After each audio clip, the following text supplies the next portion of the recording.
Hello friends, आपल्या सर्वांची आवडती मालिका वचन दिले तू मला या मालिकेच्या आजच्या बुधवार 7 जानेवारीच्या एपिसोडमध्ये एक जबरदस्त ट्विस्ट आलाय. मग नेमकं घडलंय तरी काय? तर फ्रेंड्स, आजच्या एपिसोडमध्ये हर्षवर्धनचा कमबॅक झालाय. शेवटी 4-5 दिवसानंतर त्याचं हवेतलं विमान दिल्लीच्या एअरपोर्टवर उतरलंय आणि मग एअरपोर्टवर उतरताच त्याने आमदार शिर्केला कॉल केला आणि आमदार शिर्केने त्याला सगळं सत्य सांगितलंय की विक्रांतच्या मित्रांना पोलिसांनी उचललंय. मी गृहमंत्र्याला कॉल करू का, पोलीस कमिशनरला कॉल करू का? पण हर्षवर्धनने त्याला सांगितलं, नाही, तुम्ही कोणालाच कॉल करू नका. हर्षवर्धन म्हणाला, मी आजपर्यंत एकही केस हरलो नाहीये आणि विक्रांत माझा होणारा जावई त्याची काळजी मला सुद्धा आहे.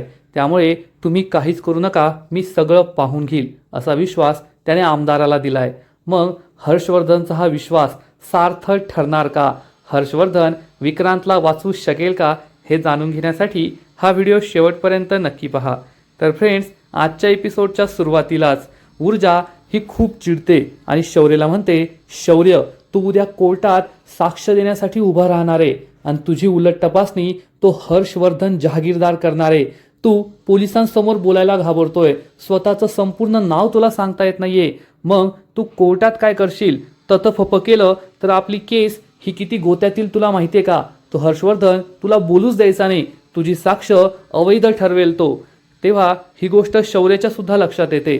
ऊर्जा त्याला समजावून सांगते, या केससाठी तुझी साक्ष खूप महत्त्वाची आहे, सगळ्यात मोठा पुरावा तोच आहे, त्यामुळे घाबरू नकोस आणि मी तुझ्या बरोबर आहे ना. आपण दोघे मिळून लढूया, आपण दोघे मिळून पद्माला न्याय मिळवून देऊया, एकमेकांची साथ कधीच सोडायची नाही. हे ऐकून शौर्यला खूप आनंद होतो आणि तो मनात विचार करतो, मला सुद्धा तेच हवंय ऊर्जा, कायम तुझी साथ हवी आहे, मी तुझी साथ कधीच सोडणार नाही. आणि तो तिच्याकडे प्रेमाने पाहू लागतो. तर इकडे घरी आईसाहेब विजयाला विचारते की पद्मा कोठे? विजया आणि शैलजा चांगल्याच घाबरतात. तेवढ्यात प्रभाकर सांगतो, ती तर पळून गेली. हे ऐकून आईसाहेबांना मोठा धक्काच बसतो. आईसाहेब विचारतात, पळून गेली म्हणजे? विजया, काय बोलतोय प्रभाकर? तर विजया झालेला सगळा प्रकार सांगते की सकाळी हर्षवर्धनने पद्माला घरातच ठेवायला सांगितलं, तिच्या भावाला सुद्धा इथेच घेऊन ये असं म्हणाले. मग तिचा मोबाईल सुद्धा स्विच ऑफ करायला सांगितला आणि मला सांगितलं तिला घराबाहेर पडू द्यायचं नाही. पण अचानक तिला चक्कर आली आणि मग मी शौर्यला सांगितलं तिला हॉस्पिटलमध्ये घेऊन जा. ती त्या दवाखान्यातूनच पळून गेली. आईसाहेबांना मोठा धक्काच बसतो आणि ती विचारते, तू असं कसं केलंस? तर ती म्हणते, मी माणुसकीच्या नात्याने हे सगळं केलं. तर आईसाहेब तिला टोमणा मारते, माणुसकीच्या नात्याने? तू तर मला हे सांगूच नको. जी बाई स्वतःच्या सुनेला माणूस मानत नाही, ती बाई घरातील मोलकरणीचा माणुसकीच्या नात्याने विचार करेल हे मला सांगू नको. पण हे सगळं हर्षवर्धनचं काय चाललंय? हर्षवर्धन स्वतःचा फायदा असल्याशिवाय काहीच करत नाही आणि तो कधीपासून किचनमध्ये लक्ष द्यायला लागला, घरातील नोकरांशी गप्पा मारायला लागला. घरातील नोकरांची त्याला एवढी कधीपासून काळजी वाटायला लागली? मला हर्षवर्धनचा स्वभाव चांगलाच माहिती आहे. फायदा असल्याशिवाय तो काहीच करत नाही. त्याने पद्माला एवढंच सगळे बंधनं घातली, याचा अर्थ पाणी कोठेतरी मुरतंय आणि विजया, हे सगळं तुझ्यामुळे झालंय.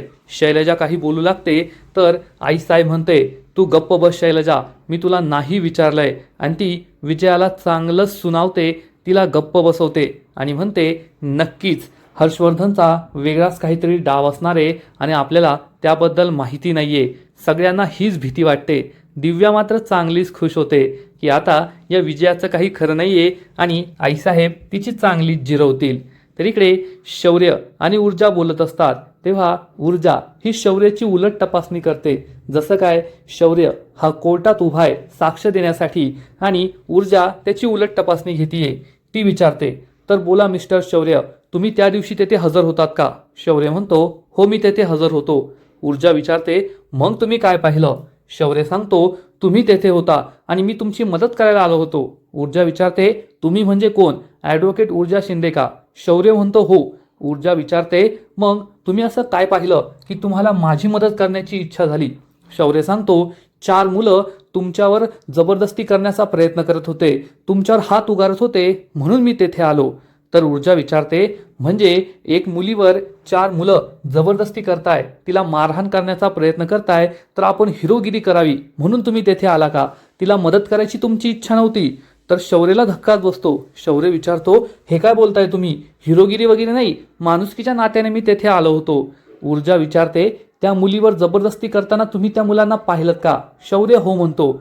ऊर्जा विचारते, मग ती मुलगी चोरी करत नसेल कशावरून? ती चोरू करून पळाली असेल आणि ती मुलं तिच्या मागावर असतील, तिला पकडत असतील. तर शौर्य म्हणतो, ती मुलगी चोर वाटत नव्हती. ऊर्जा विचारते, अच्छा, ती मुलगी चोर वाटत नव्हती, याचा अर्थ आजकाल चोरांनी युनिफॉर्म घालून फिरायचं का? म्हणजे तुम्हाला कळेल की कोण चोर आहे आणि कोण चोर नाहीये. शौर्यला कळतच नाही की आता ऊर्जाला काय उत्तर द्यायचं आणि त्याची बोलतीच बंद होते. ऊर्जा शौर्यला म्हणते, पहा शौर्य, मी तुझी उलट तपासणी घेतली तर तुझ्याकडे उत्तर नाहीये, आणि जेव्हा उद्या हर्षवर्धन जहागीरदार तुझी उलट तपासणी घेईल त्या दिवशी तू काय उत्तर देशील त्याच्यासमोर तर तुझा निभावच लागणार नाही. हर्षवर्धन समोर तुला बोलायला हवं. तुझा एक पॉज सुद्धा आपल्याला ही केस हरवू शकतो. तुझी साक्ष अवैध ठरू शकते. त्यामुळे एक लक्षात ठेव शौर्य, तुझी ही केस, तुझी ही साक्ष माझ्यासाठी खूप महत्त्वाची आहे आणि तुला मला साथ द्यायलाच हवी. तू मला वचन दिलंय ना?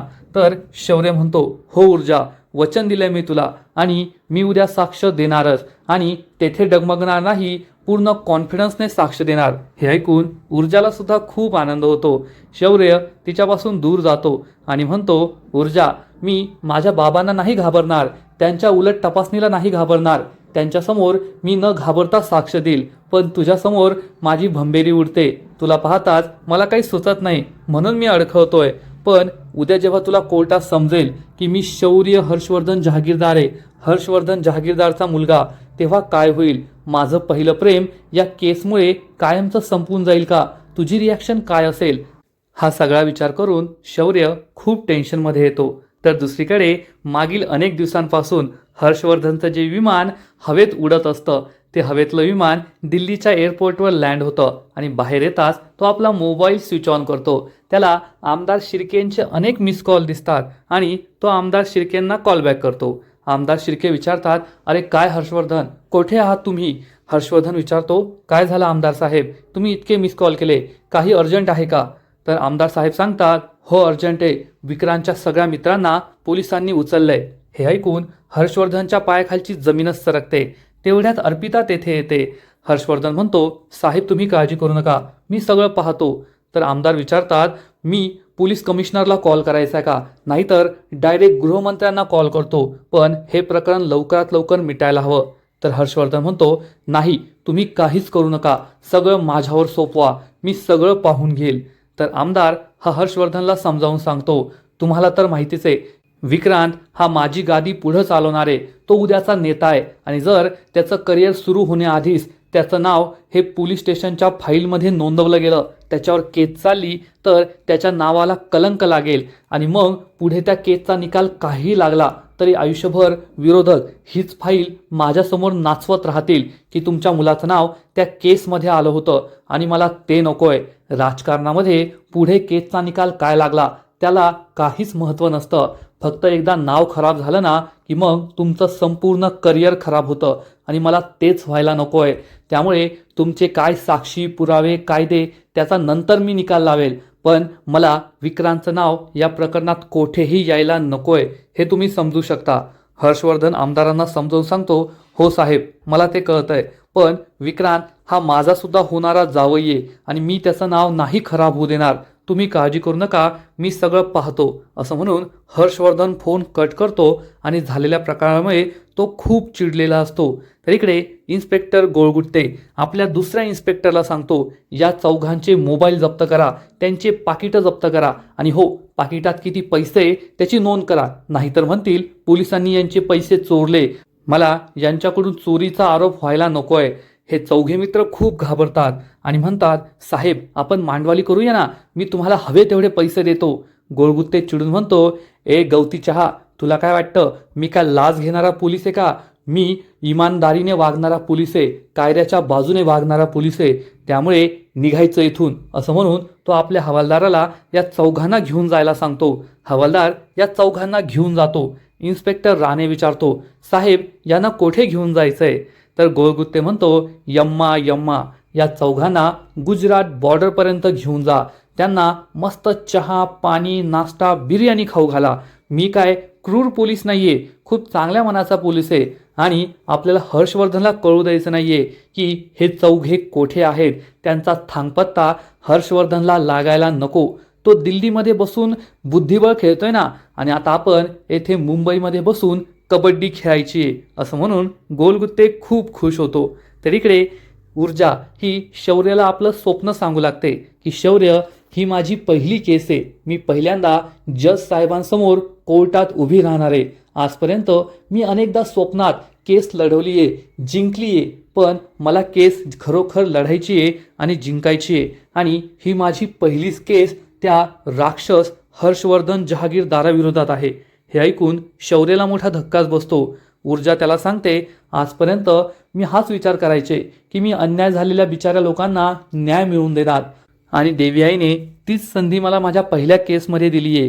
त्या दिवशी मिरवणुकीमध्ये मी पद्माच्या पुढे उभी होते, पद्मा माझ्या मागे होती, पण माझ्या मागे देवी आई होती. आणि त्या 4 मुलांशी लढताना देवी आईने मला साथ दिली, मला तेवढी हिंमत दिली, कारण देवी आईला माहीत होतं की मला हर्षवर्धन जहागीरदार सारख्या राक्षसाविरुद्ध लढायचं आहे. आणि या केसमध्ये मी फक्त एकच हिशेब चुकता करणार नाहीये, तर अनेक हिशेब चुकते करणारे आणि त्या हर्षवर्धनला चांगलाच धडा शिकवणारे. हे ऐकून शौर्य खूप घाबरतो आणि विचार करतो, नक्की हे 2 निकाल कोणते. एकतर पद्माच्या केसचा निकाल आहे, पण ऊर्जा ही माझ्या बाबांवर एवढी का चिडलेली असते, त्यांचा इतका तिरस्कार का करते. माझे बाबा आणि ऊर्जाचे बाबा यांचा नेमका संबंध काय होता. ऊर्जांच्या बाबांचा मृत्यू का झाला, त्यात माझ्या बाबांचा हात होता का. म्हणजे हे प्रकरण माझ्या घराबद्दल आहे का, आमचे दोघांचे घरं सुद्धा याबद्दल जुडलेले आहेत का. हाच विचार शौर्य करतो आणि त्याला खूप टेन्शन येतं. तर ऊर्जा शौर्याला म्हणते, शौर्य, तू माझी साथ देशील असा माझा पूर्ण विश्वास आहे. शौर्य सुद्धा तिला वचन देतो, हो ऊर्जा, मी तुला वचन दिलंय, मी ही साक्ष देणार आणि कधीही तुझी साथ सोडणार नाही. त्यामुळे ऊर्जालाही आनंद होतो. तर इकडे आईसाहेब ही विजयाला म्हणते की आता तुझं काही खरं नाही. हर्षवर्धनने पद्माची जबाबदारी तुझ्यावर सोपवली होती आणि तुला ती जबाबदारी नीट पार पाडता आली नाहीये, तर हर्षवर्धन तुझ्यावर खूप चिडणार आहे. विजया चांगलीच घाबरते. तर आईसाहेब तिला म्हणते, नको घाबरू. जेव्हा हर्षवर्धन घरी परत येईल आणि तो तुला विचारेल की पद्मा कशी पळून गेली, तेव्हा त्याला काहीच खरं सांगायचं नाही. विजयाला मोठा धक्काच बसतो. ती विचारते, मग काय सांगायचं. आईसाहेब म्हणते, मी जे सांगेल ते सांगायचं.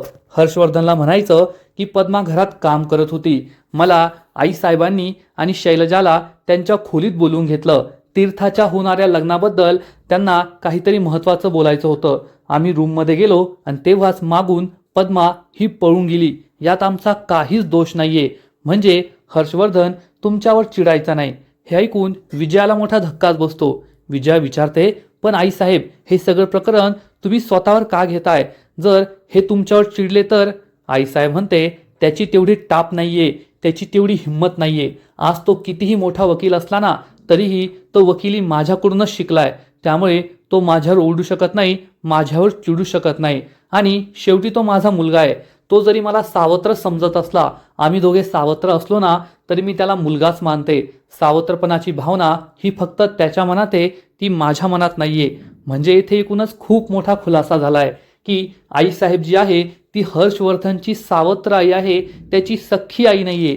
मग हर्षवर्धनची सख्खी आई कोण होती आणि तिचं काय झालं, हे तर मोठं रहस्य असेल जे आपल्या नंतर कळणार आहे. म्हणूनच हर्षवर्धन हा आईसाहेबांशी नीट बोलत नाही, एवढं मात्र खरं. विजया म्हणते, ठीक आहे, पण नको. मी जर असं त्यांना खोटं सांगितलं आणि त्यांना नंतर बाहेरून सगळं सत्य कळलं ना, तर ते माझ्यावर खूप ओरडतील.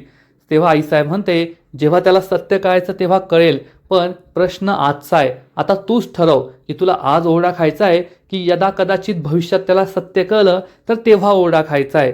विजयाला कळतच नाही की नेमकं काय करायचंय. आईसाहेब रूममध्ये जाऊ लागते. तर दिव्या ही तिला घट्ट मिठी मारते आणि म्हणते, आईसाहेब, आजपासून तुम्ही माझ्या हिरो आहात. खरंच तुम्ही कोणालाच घाबरत नाही. तुमच्याकडे प्रत्येक प्रश्नाचं उत्तर असतं. आईसाहेबांनाही आनंद होतो आणि त्या तेथून निघून जातात. पण विजया मात्र खूप चिडते की आईसाहेब आपल्याला नाही नाही ते बोलते, आपला अपमान करते आणि या दिव्याला मात्र चांगलंच प्रेम करते आणि दिव्या सुद्धा तिच्या पुढे पुढे करते. शैलजा म्हणते, खरंच आईसाहेबांनी आपल्याला वाचवलं. तर विजया तिला उत्तर देते, वाचवले की नाही काय माहीत, कारण हे जेव्हा येतील ना तेव्हा त्यांना उत्तरं मलाच द्यायची आहे आणि त्यांच्यासमोर भल्या भल्यांची बोलती बंद होते, तर तेथे माझी काय बिशात, मी त्यांना काय उत्तर देणार मलाच कळत नाहीये. इकडे शौर्य आणि ऊर्जाच्या चाळीत पोहोचतात. शौर्य तिला घरापर्यंत सोडायला आलेला असतो. ऊर्जा शौर्यला म्हणते, आलं माझं घर, जा तू आता. शौर्य, मला कळतंय ही तुझी पहिलीच साक्ष आहे. आजपर्यंत तू कोर्टात कधीच साक्ष द्यायला उभा नाही राहिलाय, पण तू हिम्मत हारू नकोस, घाबरू नकोस. मी आहे तुझ्याबरोबर, तुला मी काहीच होऊ देणार नाही. आणि एक गोष्ट लक्षात ठेव की तुझा जो जॉब आहे ना त्याच्यावर सुद्धा लक्ष ठेव, कारण या केसमुळे तुझी खूप धावपळ होतीये. तू तुझं काम सोडून माझ्या मागे मागे करतोय, आणि जर तुझा जॉब गेला ना तर खूप अवघड होईल. तू गरीब मुलगा आहे, आजकाल जॉब लवकर भेटत नाही, आणि जो जॉब भेटलाय ना त्या जॉबकडे लक्ष दे, स्वतःच्या जॉबचा असा अनादर करू नको. शौर्य म्हणतो, हो ठीक आहे. आणि ऊर्जा ही त्याला बाय म्हणून तेथून जाऊ लागते. तेव्हा शौर्य हा तिच्याकडे एकटक पाहतच राहतो आणि शौर्य मनातल्या मनात विचार करतो, ऊर्जा एकदा माझ्याकडे वळून पहा, अगदी सिने स्टाईल पलट.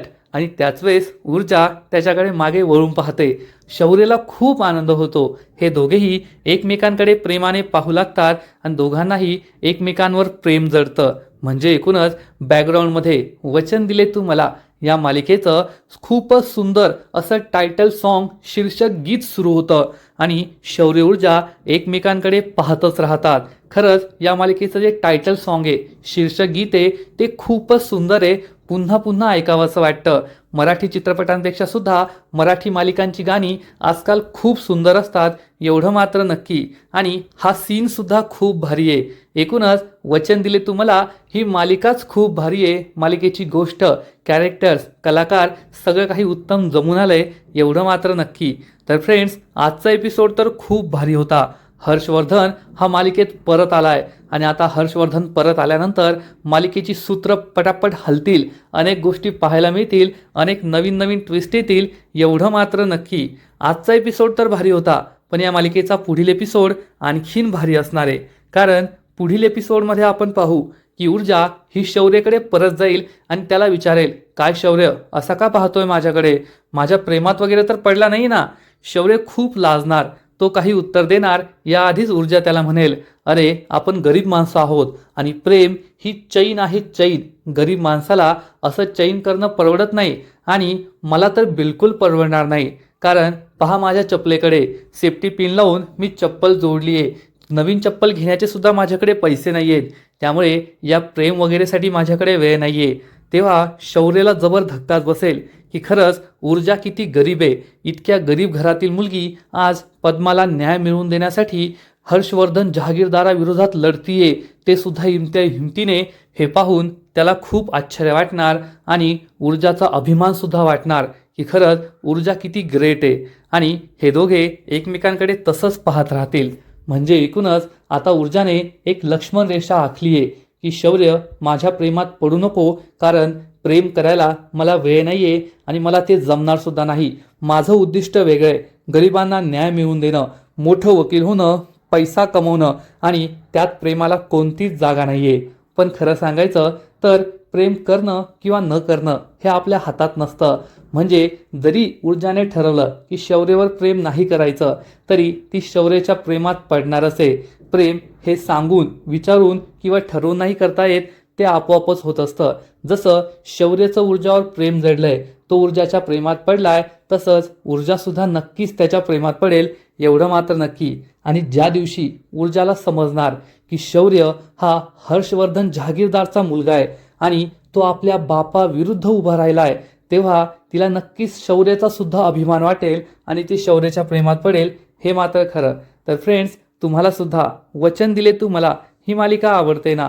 नक्कीच कमेंट करून सांगा, कारण आता या पुढे मालिकेमध्ये एकानंतर एक जबरदस्त ट्विस्ट येणार आहेत. ऊर्जाने FIR तर केली आहे, त्याचबरोबर विक्रांतच्या सगळ्या मित्रांना पोलिसांनी उचललंय, त्यांचं स्टेटमेंट सुद्धा घेतलंय की त्या दिवशी काय काय घडलं होतं. आणि आता हर्षवर्धन मालिकेत परत आलाय. तो मालिकेत परत आल्यानंतर नक्कीच तो पुन्हा एकदा पोलीस स्टेशनला जाणार आणि विक्रांतच्या मित्रांना सोडवण्याचा प्रयत्न करणार. पण इन्स्पेक्टर गोळगुत्ते सांगेल ते मित्रांना मी पकडलंच नाहीये, त्यांची चौकशी केली आणि त्यांना सोडून दिलं, त्यामुळे हर्षवर्धनच्या हातात काहीच राहणार नाही. तर इकडे आमदार शिर्के आपल्या मुलाला वाचवण्यासाठी जीवाचं रान करणारे, तो चक्क पोलीस कमिशनर आणि गृहमंत्र्यांपर्यंत जाईल आणि त्यांच्या पॉवरचा फायदा घेऊन विक्रांतला वाचवण्याचा प्रयत्न करेल.